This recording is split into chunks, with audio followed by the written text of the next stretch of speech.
I will. Hello.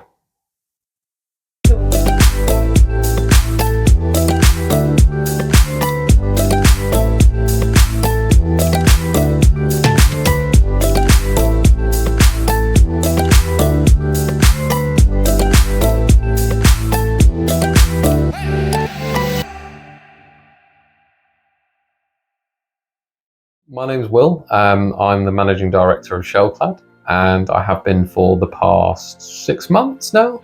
I joined in September, and previous to that I was doing a lot of sales enablement and a lot of operational work for companies up in London and AI, software mainly. And really what interested me into Shell-Clad was the opportunity for me. I wanted something which was going to be a bit more challenging, something which I'd have a bit more ownership of, and something which I could grow myself with. Not only being local, which was definitely handy, but also just having something which I could call my own, grow it myself, and really just get to where I want to be in life, in my career. Definitely the strange situation of how it came up. It just seemed to be that everything kind of fell into place at once. I was looking for a job and they were offering a lot more responsibility, and the responsibility is something that I wanted, something to just call my own. And I would say that Shell-Clad is an extension of me, where I want to be in my career.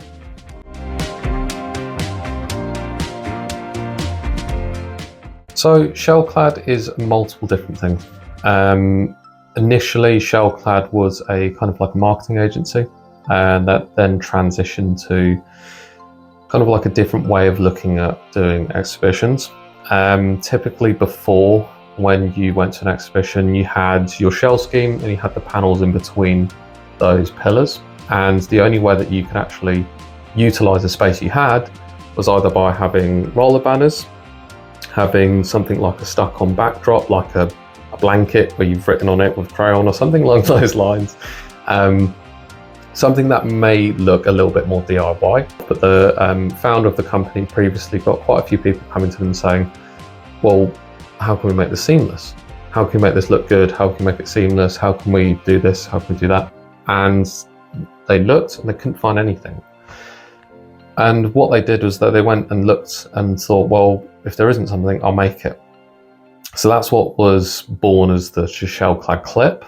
And essentially what it is a clip that goes into the pillar of a shell scheme. It can be any shell scheme. It can fit into anything you like. There's different variants of it. And the idea of it is making seamless graphics. And those seamless graphics are just to make your brand look a really bit nicer, make it look like you've got a nice backdrop, that it looks expensive, but it's not. And that was the initial side of Shell-Clad as the pattern on that clip. Progressing on further, is looking at different ideas. So what we do now is we print on a corrugated plastic, but the printed corrugated plastic is also rollable because we have a machine which flutes that and makes it so it's rollable. You can put it into a tube. And the idea of Shell-Clad as well is, realistically, if you're going to a show, if you want something to look really nice and really big and really extravagant when you're there, a lot of the time you need hire vans, you need hire a team to install it. It takes a lot of time, a lot of money. Whereas Shell-Clad, you can bung everything in a tube, which is about the size of a golf bag, and it goes into the back of a hatchback. So you could, as a one-man band type thing, chuck your tubes into the back of your car, go out to an exhibition, put it up, and it looks like it's been done by the top leaders in the industry. Depending on how you install it, obviously. But that is the idea of Shell-Clad on that side. One of the things which we are pushing forward more and more this year, is something which we did a little bit of last year, is our framework. So our framework is essentially just a lightweight aluminium. It's very easily to put up. It takes myself an Allen key in 20 minutes and I can probably put up 2 or 3, and they will be 6 meters wide, and they're held together easily with the kind of aluminium locks on them. These are also then afterwards dressed with a fabric, like welted fabric, and the welted fabric wraps around the entire framework. it goes in bit by bit, and it creates a seamless design within that. One of the reasons why we did that is because a lot of the industry were finding that it takes a long time for them to build these heavy type of frameworks. It takes a lot of team, it takes a lot of planning. Whereas for us, we turn up on the day, we whip it up, we put in the fabric, and it's done. And it looks brilliant. And it's something that we're really proud of having and utilising. At the moment, we have our entrances. We also have theatres, and we also have keynote stages. Some that you might have seen recently are the ones at the business show at the Excel, food and drink, and also even Helitech is one of the shows that we did with those fabrics, and also our framework, and they've been very well received. They look really nice, and also even the people at the desks for the entrances have said it looks brilliant, and they find it really nice because they can actually put their bags behind it just to hide any kind of type of debris or anything like that they're utilising all through the day. So yeah, there's something which I'm proud of, and we're pushing for more this year.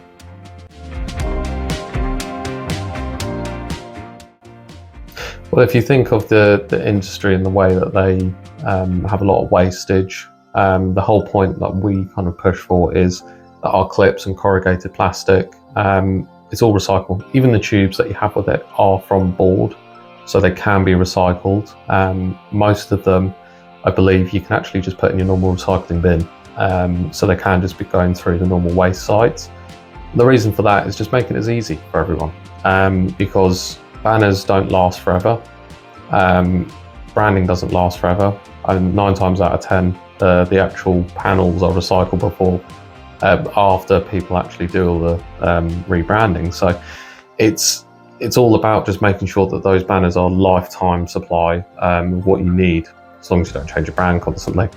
But I would say, yeah, that is one of the things I'll say is a strategic edge for the event industry.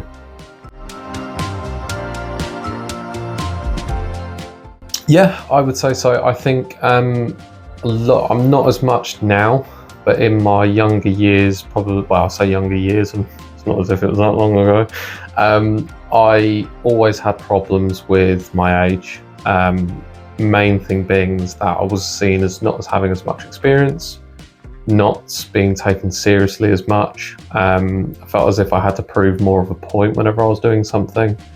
There's a few quotes out there that I wasn't quite there yet in my career, even though it had nothing to do with my experience, but it was more down to my age.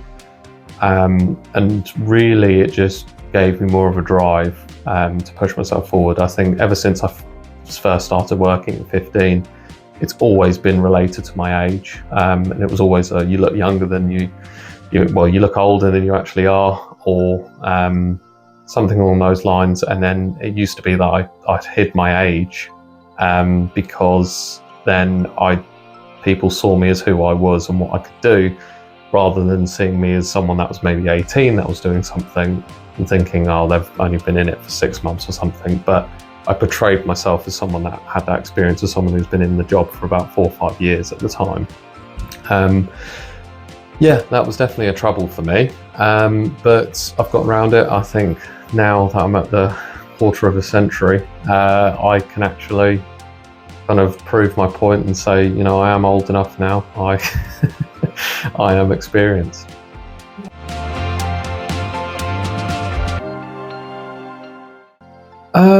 I would say keep your wits about you. You never know with anything that you're doing. They always say you can't have friends in business. I would say that's not the case now. I think a lot more people are more collaborative and friendly, and people want to help each other out, but always keep your wits about you. Always rethink what you're doing, look into things as many times as you possibly can, and try not to make decisions straight away. Always rethink them, always get a second opinion. Utilize the people around you. No one knows everything. And utilizing the people around you, even if there is speaking to a networking group, such as Eastbourne Chamber of Commerce, going to any of their networking events.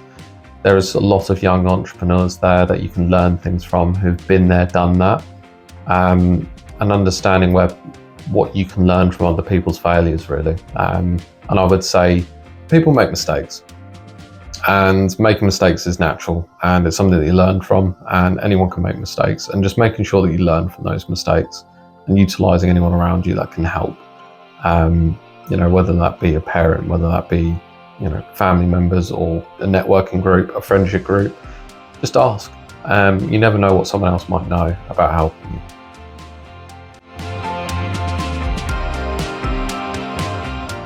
I'd say adaptability, making sure that your team are well equipped. And I would say one of the biggest things you can do in management is just by speaking to people, understanding what their problems are. Don't make assumptions on what you need to do to fix their problem. You never know, it might just be something along the lines of, having an extra part-time member. It might be just if I step in and give a hand for a couple of days, just to make that progress forward and understanding it. One of the other things, which is what I always suggest as well, and it's what I preliminarily did before Shell-Clad, was operations, and it's understanding how to make the process better.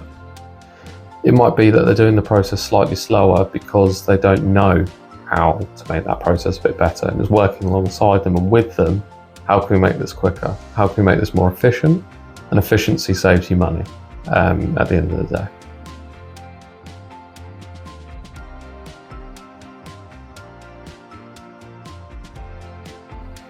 I'd say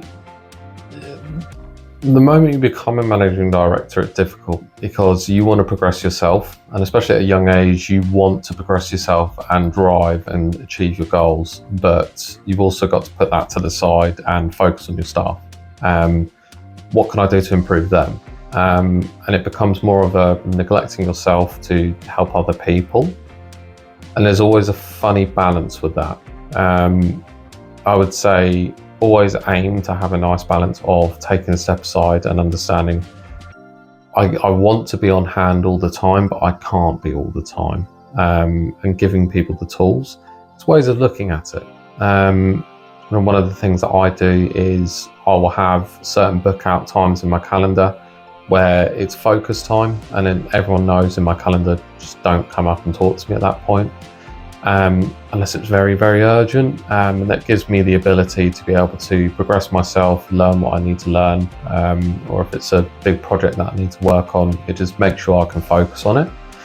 The other thing is as well, even if you're in an open office like us, having some sort of chat platform is essential, because sometimes I do it, especially if I'm working on something or writing an email and someone asks me something or asks me to remember something, I won't. And it's having that chat thing to just, as a little reminder, just a little notification, just so you know to go back to it, and it's something you can then pick up. A lot of it is managing your time. I'd say time management of your own time is the biggest thing that you need to focus on when you're managing a team. That's a tough one. Measuring success for myself is being whatever the company's doing. I think whenever someone asks you that in business, they usually think, well, is it down to my wage? Is it down to, am I hitting my KPIs? Am I doing this? Am I doing that? I think you're looking in the wrong place. You should be looking at yourself personally. If you're working very well, is your life outside of work getting improved as well? And one of the things that I set out for myself a couple of years ago was, I thought, if I'm going to progress myself in work, I'm also going to progress myself at home. And whether that be I do training at work to make myself better at doing coding or operational work or marketing, what am I going to do at home that's going to improve myself as well? Could that be I learn something new every day, like read certain books, read a certain amount of books, do marathons, something at the gym? Having those goals outside as well as in work will progress yourself and measure yourself in a better way, because that will make your work life and your home life a lot better. The biggest challenge I've had in my own kind of career is understanding what I want to do. For a long time, I've never sat there and thought, this is exactly what I want to do, this is exactly where I want to be, this is where I want to work towards. It's been more of a taking the opportunity as it comes, and that's why I've done so many different roles. That's why I've done chefing to technology, and then software, to then now being in the print industry. It's purely because I don't think there is a certain thing that ties me to a certain role. I just like to be innovative and push into things, and trying to figure out where you want to be in life and where you want to be in your career is a very difficult thing to know. And it's always been a trouble and a difficult thing for me to know. But I think I'm kind of pushing into that place where I want to be now, and understand that work-life balance, the career-driven and achieving more than anything. Regarding Shell-Clad, I would say the biggest struggle is going into a business which not many people know about, and then progressing that and growing that as much as I can, and having the kind of accountability and ownership of helping my staff and helping everyone grow this company bigger and bigger.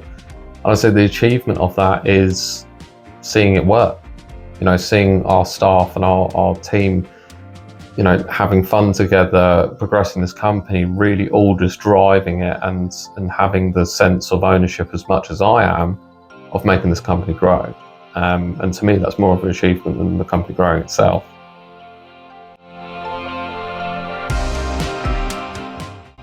I think our goals for this year is really something which is to grow the company, have some enjoyment with it.